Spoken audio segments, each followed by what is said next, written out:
mais um Cine Geek. Olha lá, estamos de volta aí, quase no final do mês, mas a gente não tarda, mas não falha aqui, né? Nunca. A gente tá aqui para falar para vocês finalmente os nossos assistidos do mês de dezembro. E parece que alguém me disse aí que mais cedo a gente volta para um Cine Geek bem especial. Aí vocês vão ter que aguardar e nos seguir para você saber. Mas hoje vamos falar aí sobre os assistidos de dezembro. E quando eu falo nossa, é claro, não estou sozinho. Nosso querido mestre Rodrigo Rezenha está aqui. Opa! Claro, se tem Cine Geek, eu tô por aqui, né? Mas é óbvio. A gente tá aqui inaugurando o primeiro Cine Geek de 2025, o primeiro de, quem sabe, muitos que virão por aí. Um ano muito importante pro cinema. Então, só bora. Isso aí, então vamos falar sobre os filmes que vimos no mês de dezembro. Daqui a pouquinho.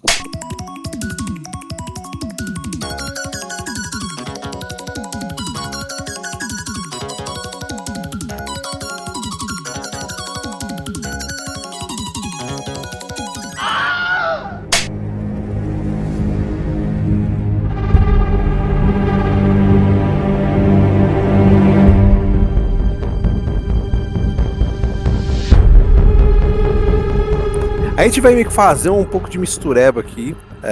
Eu vou falar aqui uns filmes que eu vi no streaming. E tem outros dois filmes aqui de streaming que a gente vai deixar para o final deste programa. Ué, mas e o cinema? É porque vamos deixar os dois filmes de streaming que o nosso mestre e eu vimos juntos. Então sim, meus queridos, nesse Cine Geek de hoje temos filme de streaming assistido pelo Rodrigo, olha só. Então a gente tem que deixar por último, entendeu? Tem que ficar lá. Veio aí, ó. No finalzinho, então a gente vai falar. Então, primeiro eu vou falar sobre os de streaming e depois eu passo pro Rodrigo falar os que ele viu aí lançados no cinema. Então, de streaming eu vi 3, vou falar aqui para vocês. Época de Natal, então a gente sabe que tem um filme mais com veia natalina. Basicamente, todos que eu vi, eles são nesse sentido. Primeiro tem uma animação chamada Aquele Natal, que apesar de ser uma animação, eu acho que ela tem um contexto adulto. O adulto que eu digo aqui não é na sacanagem, mas um adulto no sentido racional e emocional, tá? Porque aqui a gente tem uma cidade com vários cidadãos, né, que estão passando por uma nevasca que lá dentro da história é considerada como a pior nevasca que eles já tiveram na história, e que ela acaba modificando o plano de algum deles ali. Um fica preso, né, quando vai acontecer o Natal, um grupo de pais fica preso, as crianças ficam sozinhas lá no seu local. A gente tem uma professora mal-humorada que não conversa com ninguém, que também vai fazer parte de tudo isso. Um menino que quer sempre passar o Natal com o pai, mas o pai nunca consegue chegar e ele acaba meio que passando sozinho porque a mãe dele trabalha direto para poder dar o sustento deles. Então é basicamente esse emaranhado de histórias que vão acontecendo durante o Natal. E ao mesmo tempo a gente tem o Papai Noel descendo ali para entregar os seus presentes. E é claro que ele vai dar um pitaco aí para poder ajudar de alguma forma essas pessoas, né? Principalmente as crianças. Por isso que eu disse que é um filme com uma veia mais adulta, vamos dizer assim, porque eu acho que o emocional dele ele pega com mais força, né? Então, é óbvio que você criança, você vai assistir, você vai conseguir ter a mensagem, você vai conseguir se divertir com várias situações que acontecem, mas a mensagem, ele acho que o mais forte vai, de fato, pegar ali para os adolescentes e para os adultos. Toda essa questão de solidão, essa questão de família, essa questão de ajuda, nesse bom sentido do Natal ali. Quem ainda não viu, mesmo que seja um filme de Natal, corre lá e veja, porque eu acho que é uma animação bem interessante aí de Natal da Netflix, mas ao mesmo tempo foi uma animação meio esquecida, porque acho que quase ninguém ouviu falar dela aí no finalzinho do ano passado. Ainda na vibe do Natal, também da Netflix, a gente tem um filme, esse já mais para quem pega ali a visão do Natal numa questão mais religiosa, que é o filme Virgem Maria. Aqui um épico, né, do DJ Caruso, vocês conhecem aí o diretor de Paranoia, e ele traz aqui a visão dele da história da Maria. Então a gente vê desde o nascimento, né, da Maria até quando ela recebe os anjos, né, o anjo no caso, que diz a ela que ela vai ser a mãe de Jesus, e a gente tem toda essa questão ali com o rei Herodes, que aqui é feito por nada mais nada menos do que o Anthony Hopkins. que é um tirano, um tremedo de um tirano, que eles conseguem trazer o Herodes com essa força maior. E é claro que tem um quesinho ali, né, de que a Virgem Maria, ela é mais empoderada aqui. A gente está falando de um filme nos tempos de hoje, por mais que seja uma história religiosa, eles conseguem botar esse quê aí mais forte dentro desse filme, sem de fato acabar, né, pegando um pouco aí a questão religiosa para algumas pessoas. É um filme bem legal, eu gostei, não acho nada muito demais assim, mas é um épico muito bem feito, né, tem uma história muito bem contada, o Anthony Hopkins como Herodes, esses rei carniceiro aí, faz muito bem também, e a atriz jovem que faz a Maria também, ela consegue carregar o filme em vários e vários momentos, porque de fato o coração do filme é ela. Se você gosta de um épico, né, você é ligado na religião ou não, quer ver uma visão, né, entre aspas, um pouco diferente de Maria, mas que ainda tem todo o escopo da religião ali envolvido, corre lá e veja um Virgem Maria. E para fechar meus pontos aqui de streaming, agora indo para Paramount Plus, nós temos o filme Querido Papai Noel, filme do Jack Black. É um filme natalino aí, um dos irmãos Farrell, conhecido por fazer umas comédias meio de humor meio duvidoso, sem medo de cutucar as coisas. A gente tem um filme totalmente nesse sentido aqui, porque o nosso querido Jack Black, ele faz nada mais e nada menos do que Satanás, isso mesmo. Ele faz o capeta, o diabo em pessoa, que acaba indo visitar um garoto que escreve errado, e quando ele vai escrever uma carta para o Papai Noel, que para quem não sabe lá, né, é Santa, né, o Santa Claus, ele, por escrever errado, ele escreve Satan. Então essa carta acaba parando ali, e o Jack Black, né, o diabo, ele vem para visitar esse menino, e aí várias coisas vão acontecendo. Tá? Não é um filme excepcional, tá? Eu acho que tem muitas coisas ali que são bem forçadas, em que sentido de humor, mas ele funciona em alguns momentos, tem algumas lições ali também. O final dele eu acho um pouco estranho, por mais que a gente esteja falando aqui de um diabo que visita uma criança, né, vestido de Papai Noel. O final do filme eu acho que, sei lá, ele não condiz muito com algumas coisas, ele fica entre aspas, um final meio aberto, tenta dar uma resolução ali, mas uma resolução meio jogada, talvez. Mas mesmo assim, vale a pena. Você gosta de Jack Black, é ver o Jack Black de diabo fazendo os impossíveis ali. Eu acho que vale a medida aí. Você quer ver um filme de Natal um pouquinho diferente, eu acho que esse daqui é bem válido para você. Então corre lá na Paramount Plus e veja Querido Papai Noel. Agora sim, passei pelos streamings. Antes de a gente voltar pro streaming para falar dos filmes lá no final, agora é a hora do nosso mestre aqui iniciar para a gente a parte dos cinemas, trazendo aí os seus 2 filmes. Pô, agora é a minha hora um pouco de falar com vocês também. Eu tava aqui quietinho, só ouvindo o Rosimar. Mas sim, eu assisti 2 filmes do cinema, né, em dezembro. Vou começar pela ordem de lançamento. Então vamos falar primeiro de Mufasa, o Rei Leão. É mais um live action, né, da Disney, mais um live action do universo de Rei Leão, mas é uma história um pouco diferente. Você que tá achando aí assim, foram lá pegar um filme que já existia e recriaram. Não, aqui tem um pouquinho de originalidade, porque a gente tem a história, então, no caso do Mufasa, né, que é o Rei Leão, né, lá no clássico, pai do Simba, né, que, enfim, falece lá, toda aquela cena emotiva lá que a gente já está acostumado de ver, e a sua relação, né, com o seu irmão chamado Taka. Sim, você dizendo Taka. Quem é Taka? Taka é o nome de Scar. Scar, antes de ser chamado de Scar, né, e o filme mostra essa transição, era conhecido como Taka.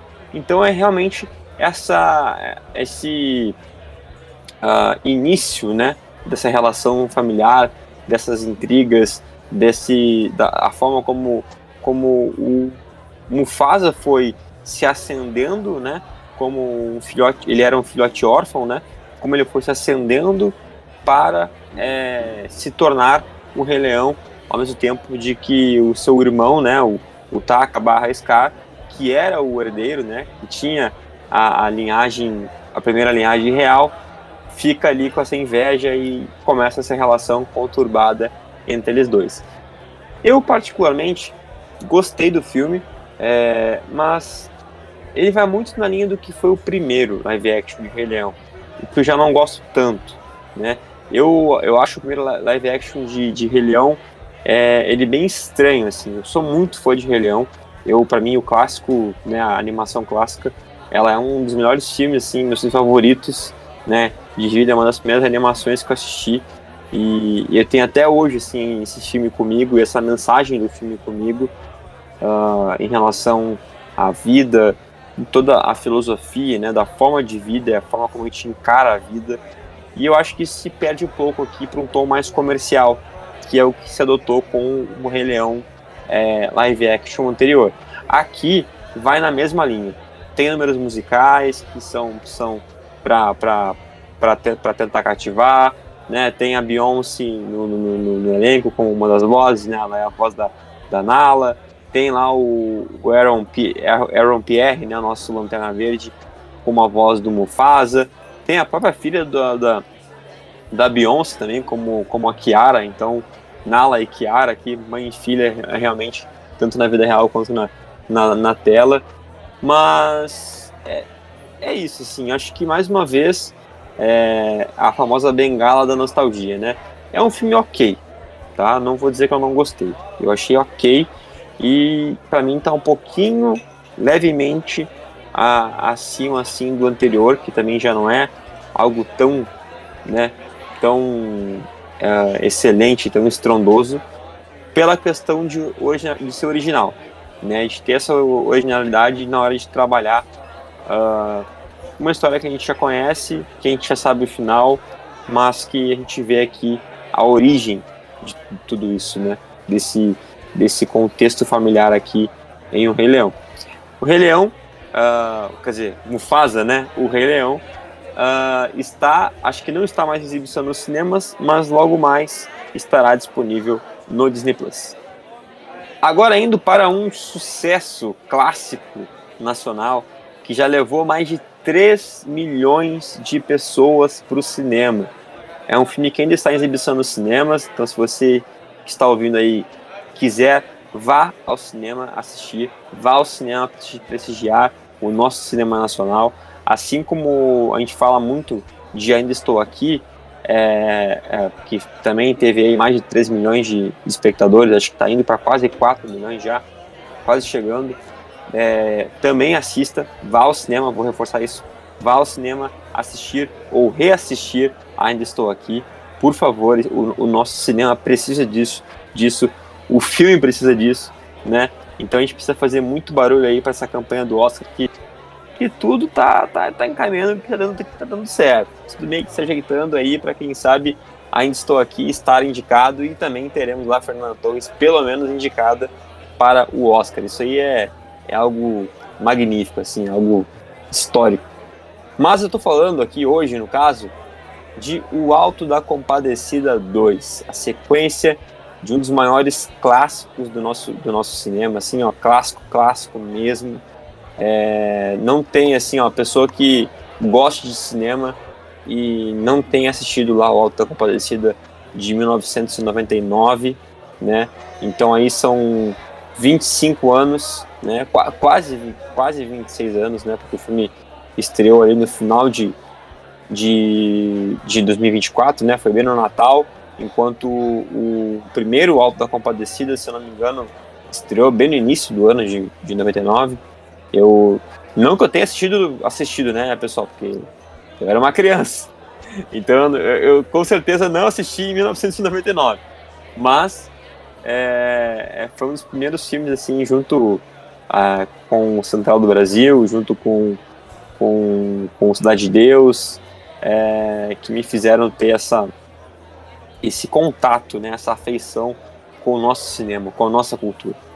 Mas bem, e aí?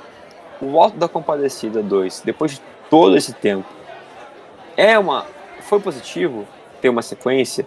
É aquela velha pergunta que a gente se faz, né, de nostalgia com coisas novas, ou reviver clássicos, continuar clássicos. É preciso? Foi relevante? Eu vou dizer sinceramente que eu fiquei um pouco frustrado, tá?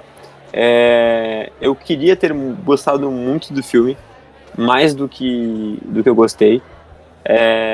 Eu acho que de uma forma um pouco ruim, tá? Entre aspas, tá? Vou ter que usar esse termo porque não me vem outra cabeça agora. Ele é parecido com o primeiro. Então, de uma forma meio ruim, assim, sabe? De ser muito parecido com o primeiro, esse copia e cola, sabe? Ficou meio, sabe? Eu acho que a nostalgia de voltar para esse universo, né? O universo que a gente, né, nos cativou tanto, né? Então ver ali o João Grilo e o Chicó depois de 25 anos, né, em mais uma aventura, é algo mágico, é algo cativante, algo que nos ganha, né? Nos ganha facilmente. Não tem nem que fazer muita força, né? O Matheus Nastergalli e o Selton Mello, ambos são esses personagens, né? Não posso nem dizer que eles estão interpretando, eles são esses personagens quando a gente vê eles juntos. Então acho que isso sim nos garante o riso, nos garante o sorriso no rosto, mas o filme deixa a desejar por essa questão de roteiro, de ser muito parecido com o anterior, uma história copia e cola, bem parecida, os personagens em si, os outros personagens que são inseridos aqui, ficam bem rasos, assim, acho que tudo que se tentou fazer de novo, né, para a sequência, ao meu ver, ficou raso, sabe? Então, assim, misto de sentimentos, talvez um pouco mais amargos do que doces, assim, um agridoce em que pesou mais o amargo para mim, assim, mas, né, ainda assim me diverti, tem cenas que eu ri, que eu me diverti, mas de forma geral eu queria ter sentido que é uma sequência para o Auto da Compadecida fazer sentido, sabe? E esse sentimento não me veio, esse sentimento tá vago em mim, né? Por mais que eu tenha me divertido, como eu comentei, com algumas coisas do filme, ainda assim, para mim ele não se confirmou como uma realidade, uma necessidade de existir. O Auto da Compadecida, reforçando, Auto da Compadecida 2 está em exibição nos cinemas e imagino que logo mais, né, chegue aí no Globoplay. É isso, agora eu tava respirando ali enquanto o Mestre estava falando, que agora temos mais um pouquinho de monólogos. Vamos falar o que eu consegui ver no cinema. Eu, Josimar, né, quando eu falo aqui de trazer os filmes do cinema, eu sempre sou um pouco diferente, né? Eu acho que eu vou assistir os filmes mais desconhecidos, acho. Então vamos falar um pouquinho sobre os mesmos. Vou começar aqui sobre Um Homem Diferente, um filme que inclusive estava até nas premiações. Eu não sei se ele chega no Oscar, eu creio que não. É o filme com o Sebastian Stan, que ele faz um aspirante, ele é ator chamado Edward, que ele tem um rosto meio deformado e ele passa por um processo estranho, experimental, para ele meio que reformar o seu rosto por completo. Então ele vira meio que uma outra pessoa. Ele vira de fato uma outra pessoa porque ele passa a dizer que o Edward, quem ele era, morreu e que ele é uma outra pessoa ali que está morando no apartamento dele. Só que daí isso acaba virando um grande pesadelo para ele, porque eles vão fazer uma peça de teatro sobre esse Edward e ele não consegue o papel porque ele tem um rosto bonito, entre aspas, vamos dizer assim, tá? Para ele poder fazer o papel de um deficiente, assim. E aí o filme entra uma parada estranha, uma espécie de thriller psicológico com ele tentando recuperar as coisas que ele perdeu. E eu confesso assim que eu não sei dizer o que eu achei do filme. Eu acho um filme estranho, sei lá, o Sebastian Stan ele faz muito bem o personagem, mas eu acho um filme estranho. Eu não sei dizer o porquê, mas eu tive uma sensação de estranheza assistindo esse filme, assim. Porque talvez essa seja a ideia do filme, tá? Então, se for isso, perfeito. Mas eu não sei, eu fico num misto, eu não sei dizer se eu gostei ou não do filme. Eu só fui, embarquei e assisti, mas eu acho um filme estranho. Eu acho um filme estranho, que tem um final estranho. Todo o desenvolvimento dele ali do meio é tranquilo. Sabe, as coisas vão acontecendo. Eu acho que tem alguns momentos que não acontece nada. Dá uma certa enroladinha em alguns pontos. Mas eu acho que vale a pena, por curiosidade, você assistir assim, entendeu? Por curiosidade, vale pela atuação do Sebastian Stan também, que tá bem boa. Mas, no geral, eu achei um filme estranho. Depois, é claro, temos terror. Olha só. Não tem terror aqui, meus caras? Tem que ter terror e tem que ter terror estranho. Então vamos falar aqui de Sting, a Aranha Assassina. Eu já falei há uns meses atrás, lá no ano passado, né, sobre um filme de infestação de aranhas. E aqui a gente tem um outro filme de aranha, só que aqui a gente tem aquele filme de aranha mais na vibe do trash, que a aranha vai crescendo, sabe aquela aranha gigante que vai atacando todo mundo? É basicamente esse aqui que tem um filme, porque basicamente a gente tem uma aranha que veio do espaço. Tá? A aranha que veio do espaço, então, né, ela acaba parando na mão de uma jovem chamada Charlotte. Coincidências aí com o menino porquinho, vocês guardam pra você. E ela passa a cuidar dessa aranha porque ela gosta, né? Ela tem vários animais exóticos junto com ela, várias aranhas, e ela vai cuidando dessa aranha. É óbvio que essa aranha começa a fazer o auê no prédio onde eles moram, porque ela vai começar a matar as pessoas e vai começar a crescer. Pra quem curte terror, quem curte, né, filme aí com aranha, filme bizarro de terror, eu acho que vale a pena você conferir.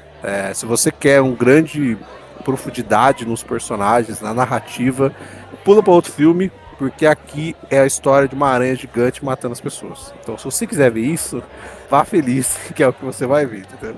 Se você quiser ver outra coisa, procura outro filme. Porque aqui o que você vai ver é isso, e eu acho que ele entrega isso, então não tem muito o que falar desse filme aqui. O filme tailandês, que é Como Ganhar Milhões Antes que a Avó Morra. É um filme que tem o seu quê de coração ali, o seu quê de emoção. É uma história fictícia, tá? Muitos vão achar que talvez ela seja baseada em alguma história real, mas ela é uma história fictícia. Que basicamente ali a gente tem a jornada de um jovem que ele vai cuidar da sua avó doente para poder meio que uma forma de ganhar a herança dela. Que ali meio que a herança não era totalmente, tipo, a herança vai ficar para meus filhos. Né? Era meio que as pessoas que fizeram coisas boas na minha vida, né? Tipo, aqueles que cuidaram de mim. Então, você é meio que entrando no conceito, né, do matriarca ou da patriarca, e você sabe, você ia subindo na hierarquia e ficar mais próximo de ter a herança. Então, esse jovem, ele tem esse intuito de cuidar da avó dele, para ela poder gostar dele e ele ter a sua herança quando ela viesse a falecer, né, que ela tem um câncer.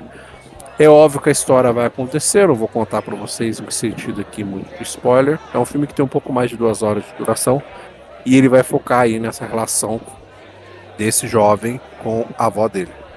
É um filme coração, é um filme que é feito para você chorar, então assim, vai ter todos os trejeitos e todos os pontos necessários para que você chore, tá?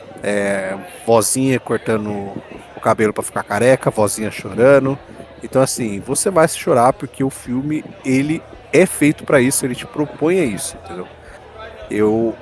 Eu acho que em alguns momentos ele até meio que força algo para que você se emocione, mas talvez isso seja uma percepção minha, talvez você acabe embarcando mais. É óbvio que eu embarquei, é óbvio que vem as lágrimas, né? Principalmente quando você bota tudo nas suas costas em várias situações ali, principalmente quando você não tem mais a voz, né, para você poder dar um abraço. Então, tem vários momentos, várias coisas ali que acontecem no filme que eu acho que isso por si só pega. Mas como eu disse, ele é um filme que foi feito para ser emotivo, ele foi feito para fazer com que você chore. Então, tá tudo nas entrelinhas ali. Eu acho que é um filme, sim, em certos pontos. Ele é um filme bonito, né? Não me agradou 100%, por eu achar isso, que ele força muitas coisas, mas acho que vale a pena você conferir, porque você deve embarcar muito mais aí na emoção do que eu. Mas é um bom filme, tá? E para finalizar essa parte minha aqui, eu vou falar sobre aqui é o filme do coração, sabe? É o filme que pega a nostalgia. Acho que ultimamente cinema só tá nostalgia, né, velho? Acho que eles estão fazendo sacanagem, acho. Acho que esse é o ponto. Que é o Senhor dos Anéis, A Guerra dos Rohirrim. Um filme aqui que basicamente vai contar ali pra gente a história do Abismo de Hell, né? Aquela fortaleza que a gente conhece ali no filme das Duas Torres. Aqui a gente vai ter ali, né, um conhecimento maior com o rei de Rohan, que é o Hel Hammerhand, e da sua filha, a Era, e que na realidade ela vai ser a protagonista do filme depois da morte do pai dela. Isso não é um spoiler, tá? Pra quem viu o trailer, pra quem conhece um pouquinho de Senhor dos Anéis. A gente tá falando aqui de uma história que se passa quase 200 anos antes das aventuras do Frodo que a gente conhece ali de O Senhor dos Anéis. Então a gente não vai ter os personagens conhecidos aqui, né? A não ser um personagem que vai aparecer, mas que é uma aparição de extremo easter egg, assim, de extremo easter egg. Eles não escondem em momento nenhum que isso está sendo feito para easter egg, e eu acho que vale a pena, né? Não tô xingando esse easter egg dele, eles não escondem isso, mas é uma animação bem feita, né? É o primeiro anime do Senhor dos Anéis, que tem o dedinho do Peter Jackson, tem o dedinho da Philippa, né, de todo mundo que participou ali do roteiro, tanto da trilogia do Senhor dos Anéis quanto da trilogia do Hobbit.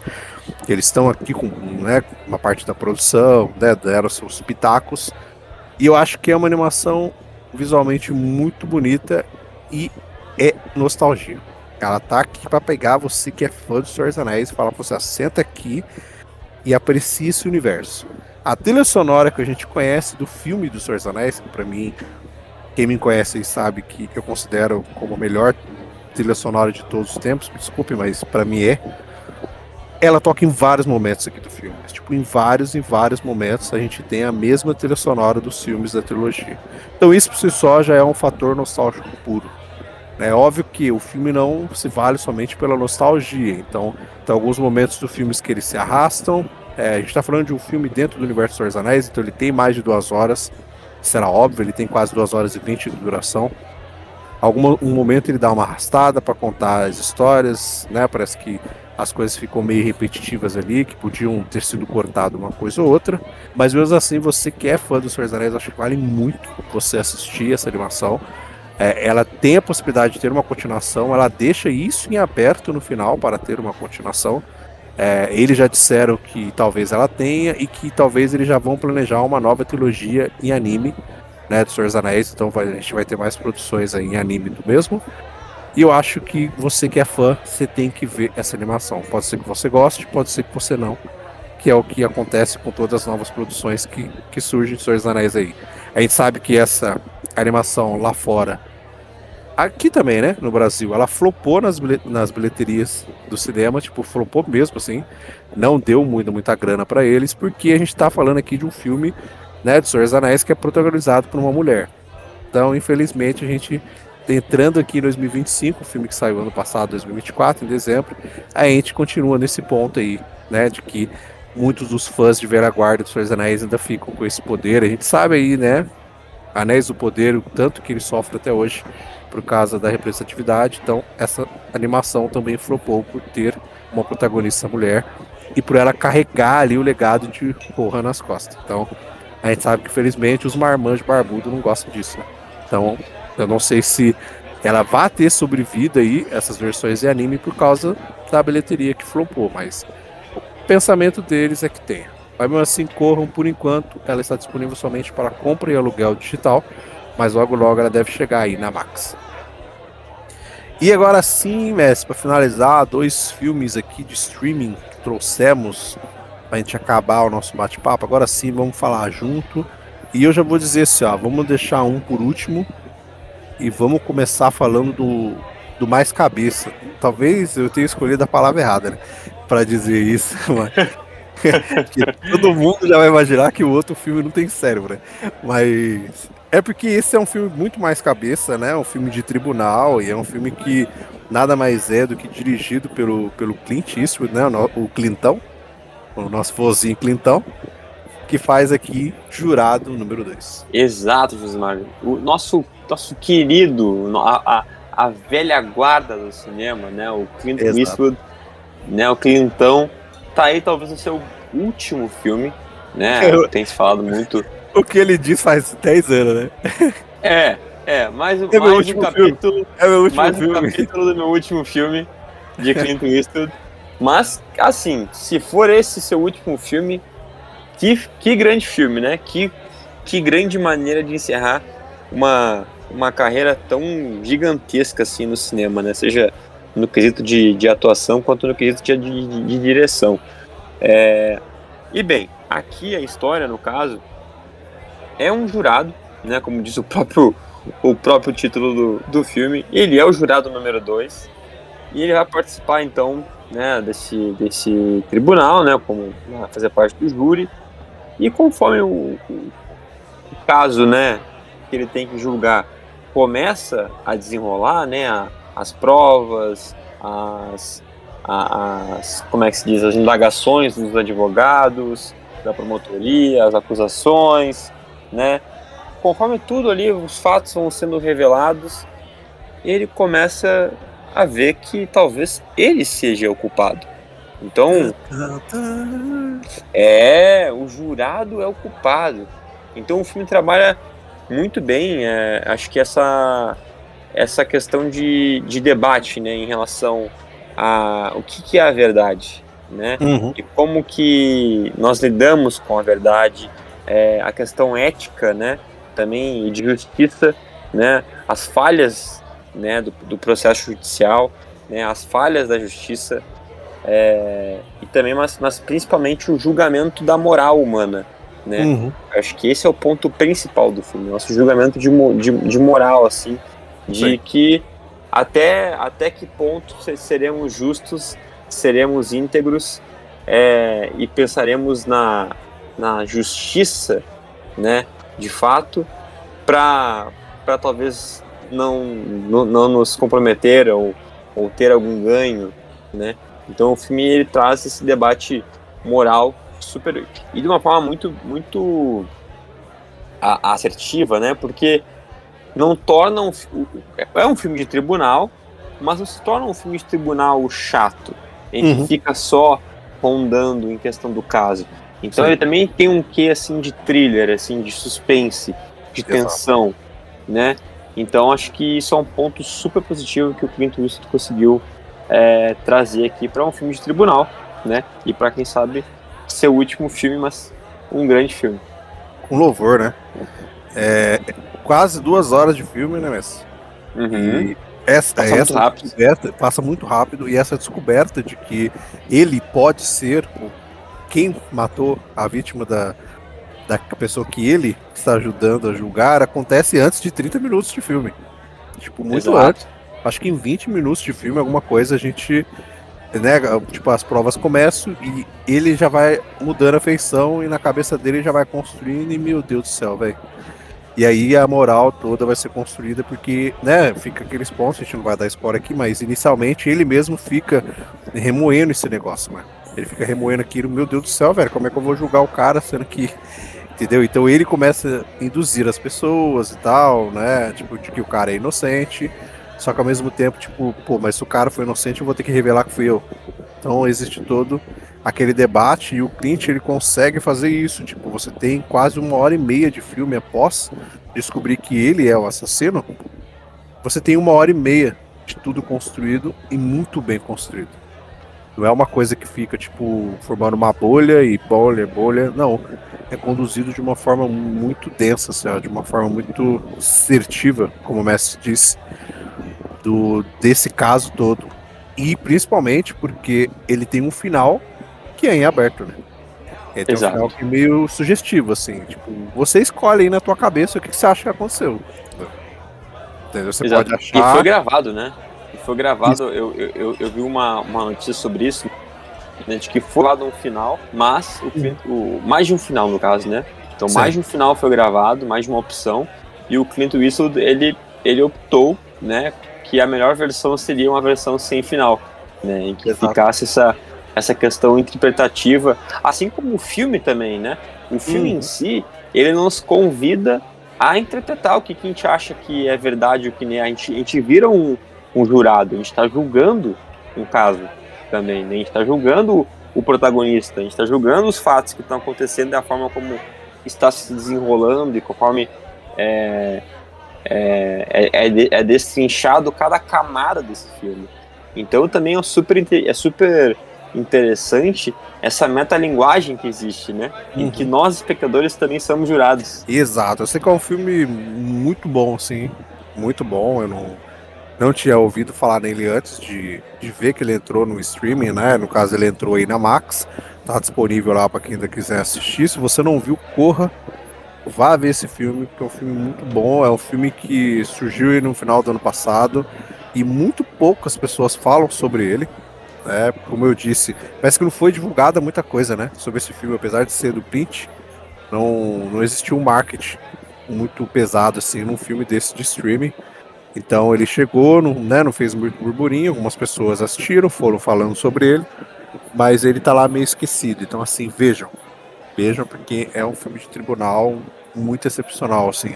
Acho que um dos melhores de streaming que eu vi no passado, de todo o ano. Assim. Boa. E agora, pra gente encerrar, né, a gente falou do filme cabeça, eu falei que vamos começar com o filme mais cabeça pra gente deixar o outro. Não quer dizer que esse outro é um filme cerebrado, né? Mas o outro é o filme pipocão, né? É aquele filme que você senta pra sentir uma adrenalinazinha ali. Um filme de Natal. Olha só, mesmo, um filme de Natal, que é um filme de ação e que pode parecer uma versão meio genérica do Duro de Matar, vamos dizer assim. Uma versão meio genérica do Duro de Matar, mas isso não de uma forma negativa, tá? Então isso não quer dizer. Que é o filme Bagagem de Risco, que é um filme que, quando ele começa, eu achei, né, na hora que as coisas começam a se preparar para acontecer, eu achei que ele ia ficar enrolando depois. Porque ele também é um filme de 2 horas, né? A parada de entrar em contato com ele para que ele deixe, né, a maleta passar no raio-x para poder entrar no avião, acontece também em menos de 30 minutos de filme. E eu achei que daquele momento em diante ia ser uma enrolação incrível, assim. Falei, não, gente, nossa, muito cedo pra acontecer uma parada, agora vai enrolar pra caramba. Só que daí, de uma forma assertiva, eu acho, eles conseguem guiar você e te fazer uma adrenalina junto com o personagem, né? Ele também tem vários dilemas ali do que ele faz, tipo, deixa a maleta passar ou não, mas o que tem dentro da maleta? Você vai me falar o que tem dentro da maleta? Mas eu não posso falar pra você. Daí fica aquele esquema, sabe, aquele questionamento e as coisas vão acontecendo e tal. E eu acho isso interessante. É um filme meio galhofa em alguns momentos, algumas coisas meio bizarras acontecem para que as coisas possam, entre aspas, acontecer. Mas é um pipocão de streaming, né? Exato, é um filme pipoca, é um filme de Natal, tá? É um filme de Natal porque se passa toda essa correria, toda essa função, ela acontece no dia do Natal, né? Que inclusive é um dos dias mais caóticos, né?